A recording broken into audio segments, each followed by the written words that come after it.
Mesdames et messieurs, bonjour, Dr Cornelius, pneumologue. Ce soir, je voudrais vous faire une petite vidéo un peu spéciale, puisque dans 2 jours, c'est-à-dire le 8 mars, ce sera la journée internationale des droits de la femme. À ce propos, je voudrais donc faire cette vidéo que je vais intituler La médecine au féminin. Il faut savoir que les femmes sont de plus en plus présentes dans le domaine médical. Il faut également savoir que jadis, il n'y a pas si longtemps que ça, elles étaient exclues et marginalisées dans les études et professions de santé. Mais les femmes ont progressivement conquis leur place dans la médecine de façon générale. De ce fait, elles apportent, comment dirais-je, des contributions scientifiques et humaines ainsi que sociales vraiment majeures. Donc aujourd'hui, les femmes représentent une part importante et parfois même majoritaire des étudiants en médecine. Il faut le savoir, dans beaucoup de pays, notamment chez nous, que ce soit dans la médecine générale, dans la médecine spécialisée, dans la chirurgie, etc.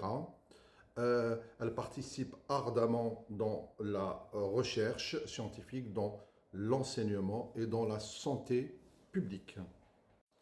La présence des femmes a contribué à enrichir la pratique médicale par la capacité des femmes à écouter, donc une capacité d'écoute très importante, une capacité d'empathie importante, sans oublier leur, comment dirais-je, leur implication dans la prévention et dans l'approche globale de la santé de façon générale.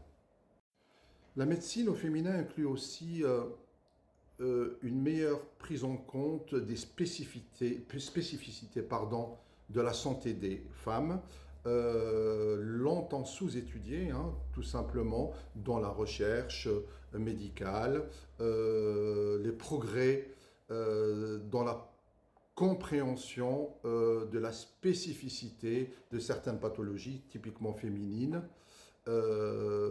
sur le plan cardiovasculaire par exemple, de la santé reproductive ou en prenant en compte les facteurs hormonaux. Il reste quelques défis néanmoins, c'est les inégalités parfois d'accès à certains postes à responsabilité, les écarts parfois de rémunération ou encore les difficultés à concilier la vie professionnelle ou la carrière médicale et la vie personnelle. Donc il faut continuer à promouvoir absolument la médecine au féminin